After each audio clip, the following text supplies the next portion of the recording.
सो माँ ज्योतिर्गमय मृत्योर्मा अमृतम गमय। तो असत्य से दुष्ट का वरदान दो, दूर कर दो सुनि ज्योति विमान दो, मृत्यु बंधन से हटा अमृत से भगवान दो, प्रकृति पाचन से जुड़ा आनंद मधु का पान दो। समादरणीय मंचस्थगण, इस परिसर में बैठी हुई सभी पवित्र आत्माओं को 76वें गणतंत्र दिवस की शुभकामनाएं संप्रेषित करते हुए इजाज़त चाहती हूँ कि मैं एक छोटी सी कहानी आज़ादी के उस बहन की सुनाना चाहती हूँ। 5 मई 1857 को मंगल पांडे के बलिदान से लेकर के 1947 तक जो बलिदान हुए शहीदों की शहादत को हम नमन करते हैं। लगभग 7 लाख से ज़्यादा शहीदों ने कुर्बानी दी जब जाके हमारा देश आज़ाद हुआ। शहीदों के वतन में लगन में हर वर्ष मेले, वतन पर मिटने वालों का यही बाकी मिलता है। उसी समय जब कलकत्ते में राजधानी की भारत की दिल्ली में घोषित की जाने वाली थी, लॉर्ड हार्डिंग्स की एक सवारी निकाली जा रही थी, क्योंकि चांदनी चौक में काफ़ी लोग इकट्ठे हुए थे। उसमें 113 क्रांतिकारी भी थे। उन्होंने फूलों की माला से सजाया गया था। एक फूल में बम डाल दिया गया और 113 क्रांतिकारियों को गिरफ्तार कर दिया गया। उसमें पंजाब जिला के पंजाब राज्य के झेलम जिला के भल्ला पटियाला गांव के परमानंद के भाई सहोदर बाल मुकुंद भी थे। बाल मुकुंद का विवाह तो हुआ था लेकिन गोना नहीं हुआ था। बाल मुकुंद की पत्नी का नाम राम रती था। जब उसने ये समाचार अपने पियर में सुने, बहुत तड़पी, बहुत रोई और ससुराल में आई। ससुराल में आकर ससुराल वालों से कहा मैं अपनी पति से मिलना चाहती हूँ।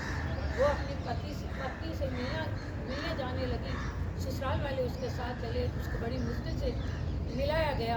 उसकी आंख में आंसू आ गए। बंद घुटन कोठड़ी के अंदर उसे रखा गया, जहाँ आज में मौलाना आज़ाद मेडिकल कॉलेज है।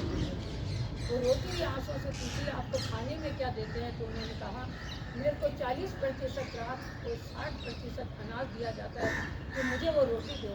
रोटी निकाल करके जेब में से निकाल के देती है। राम रती अपने पल्लू में बांध करके वो रोटी लेके आती है और कहती है आपको रात में सोने के लिए कहीं ले जाया जाता है?